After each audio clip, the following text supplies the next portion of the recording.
Hello, so I've got an essay coming up.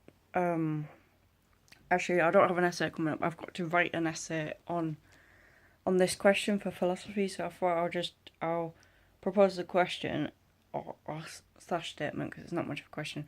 I'll propose that anyway, and then I'll just try and explore ideas around it and see if I can figure out what avenue I'm gonna take it down. And I'll look at different scholarly perspectives and yeah, just try and integrate them into the question.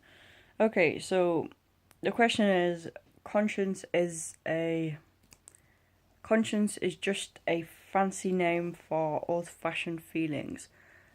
Discuss. So yeah, so that's the question. I know I made a video the other day talking about Freud and a little bit of his views on the conscience. So um yeah, so I'll probably end up including him in the essay. Okay, so conscience is just a fancy word for old-fashioned feelings. Okay, we'll work through this chronologically, but I'm not going to go into all the different scholars, partially because I can't remember, and yeah, I haven't got enough time to do that. So, the first main scholar I'll look at is Aquinas, and he was born in 1224 and died in 1275. That's BC. No, it's not. That's AD. Yeah. So Aquinas's perspective on the conscience is, well, he talked about these two key words, conscienta, which can be translated as conscience. So it's like the application of moral values into everyday experience, and synderesis. And synderesis is basically like it's the knowledge of the good. It's like he saw. I don't actually know if Aquinas used this analogy, but there's an analogy you can use to think about this, and it was like synderesis is like it's locked up inside a vault in the middle of our minds, and we have to unlock the synderesis by utilizing the virtue of prudence, and prudence basically means learning from your mistakes, and so we have to develop prudence in order to be able to unlock synderesis, and then use synderesis and apply it to conscienta, so we can act morally, basically. Yeah. So ways in which we unlock synderesis is, as I've mentioned, prudence, and which is related to Aristotle's virtue ethics, and God-given reason. So Aquinas doesn't necessarily think that our conscience is the direct voice of God talking to us. Rather, it's our own reason. It's using the reason that God gave us in order to try and work out what the best thing to do in any given situation is.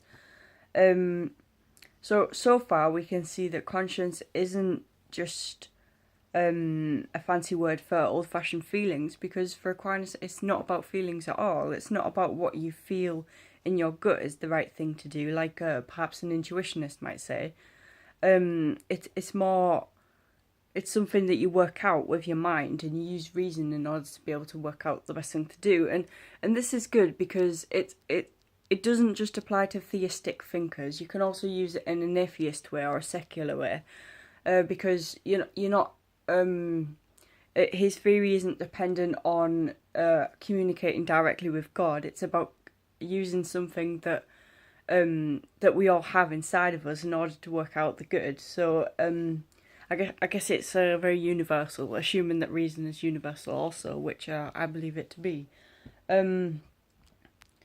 Yeah. So okay, Aquinas believed we had a forward-facing conscience and a backwards-facing conscience.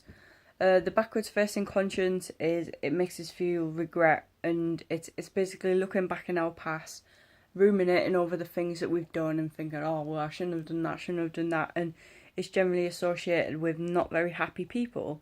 But a forward-facing conscience is sort of like the virtue of prudence. It's like making a mistake, but looking forward and seeing how are you going to learn from it next time. How are you going to perhaps make a better moral decision so that you're able to unlock synderesis even more, and yeah, just I guess be an all-round better person. I'm going to link back to Aristotle again. Aristotle said something along the lines of, we can't just do good, but we also have to be good people. And this is also what Aquinas is sort of getting to, because he was quite heavily influenced by Aristotle's thinking. And so this is what Aquinas is getting at when he says we have to unlock synderesis and use conscientia and all this stuff. Basically, it's easy for anyone to do a good thing. Evil people can do good things, but it's more important to be a good person, perhaps to reach enlightenment, or as Aristotle called it, eudaimonia, which is human flourishing. We have to actually be good ourselves in order to live a happy or a flourishing existence. And yeah. Okay, 1 minute.